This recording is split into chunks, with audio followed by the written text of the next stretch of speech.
Situasi Indonesia akibat COVID mulai mengkhawatirkan. Pola penanganan pandemi oleh pemerintah dianggap sangat tidak efektif. Pernyataan dan kenyataan juga terlihat tak selaras. Benarkah? Saya Zaki Akbar dalam Data Fakta.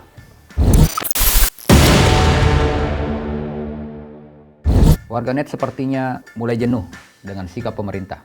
Kejenuhan itu tak lepas dari situasi tanah air yang tak kunjung stabil, terutama selama pandemi seperti saat ini. Apalagi lonjakan kasus harian sampai pada kasus kematian akibat COVID terus meroket. Penanganan pandemi oleh pemerintah menjadi salah satu faktor kejenuhan memuncak. Banyak pihak yang menilai beberapa kebijakan yang diambil pemerintah terkesan sembrono dan juga dinilai tidak efektif serta tidak maksimal. Statement antar pejabat pemerintah juga tak jarang saling kontra satu sama lain. Pejabat ini ngomong gitu, sementara pejabat itu ngomong gini. Padahal persoalan yang dikomentari konteksnya sama. Belum lagi pernyataan-pernyataan resmi yang kadang tidak jelas. Bahkan banyak yang terkesan agak nyeleneh.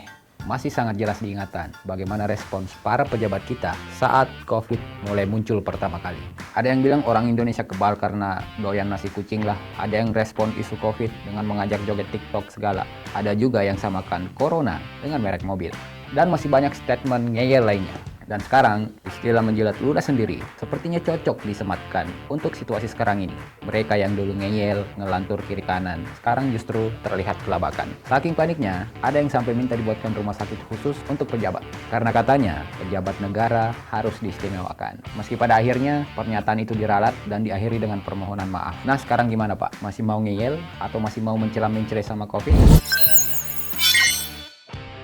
Hingga 13 Juli 2021, kasus COVID di tanah air terus mengalami kenaikan. Bahkan per 13 Juli, Indonesia kembali menembus rekor baru. Kementerian Kesehatan mencatat ada penambahan 47.899 pasien baru per Selasa 13 Juli. Dengan kata lain, jumlah kasus aktif di Indonesia sudah di angka 407.705 orang. Dan suspek yang tercatat mencapai 181.043 orang. Dari data ini juga terselip kabar yang kurang sedap. Tingkat kesembuhan yang sempat meningkat pada 12 Juli 2021 ikut menurun per 13 Juli 2021. Jumlahnya cuma 20.123 orang. Kabar lebih buruk dengan meningkatnya catatan angka kematian akibat COVID-19. Per 13 Juli, jumlah kematian mencapai 864 jiwa. Nah, pada 12 Juli 2021, posisi Indonesia bahkan sudah berada di atas India. Indonesia memuncaki daftar kasus positif harian dan kematian akibat COVID-19.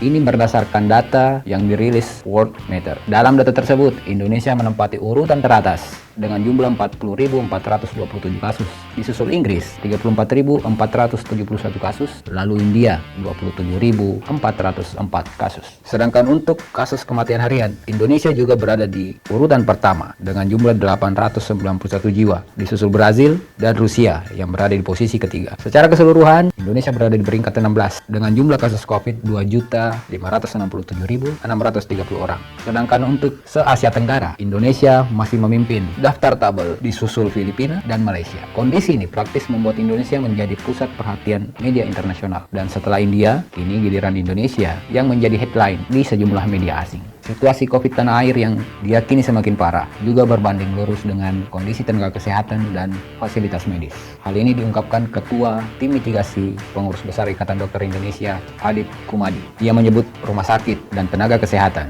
telah mengalami fungsional kolaps, khususnya di wilayah DKI Jakarta dan Pulau Jawa. Salah satu faktornya karena banyak tenaga kesehatan yang ikut terpapar. Bahkan banyak di antara mereka yang telah gugur akibat COVID. Kondisi ini diperparah dengan situasi kekurangan obat dan alat kesehatan. Kondisi ini tentu kontras dengan pernyataan beberapa pemangku jabatan. Yang terbaru adalah pernyataan Menko Marves Luhut Binsar Panjaitan pada 12 Juli lalu. Pak Luhut menegaskan jika COVID-19 di Indonesia sangat terkendali. Setidaknya sejak PPKM diberlakukan 3 Juli lalu. Itu berdasarkan data yang ia miliki. Pak Luhut juga menantang siapapun yang memiliki pandangan berbeda untuk adu bukti. Pak Luhut siap menyodorkan data yang menunjukkan situasi COVID di tanah air sangat terkendali. Sampai-sampai data tersebut mau ditujukan langsung ke muka yang bersangkutan.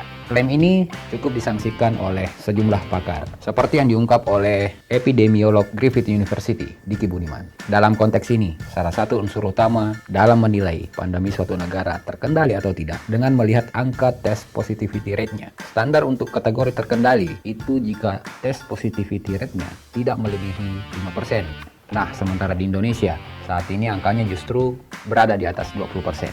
Selain tes positivity rate, indikator lain kata Diki Budiman adalah dengan perbandingan antara angka infeksi dan jumlah penduduk. Dikategorikan terkendali jika angka infeksi hanya 1 kasus per 1 juta penduduk atau bahkan 1 per 10 juta penduduk.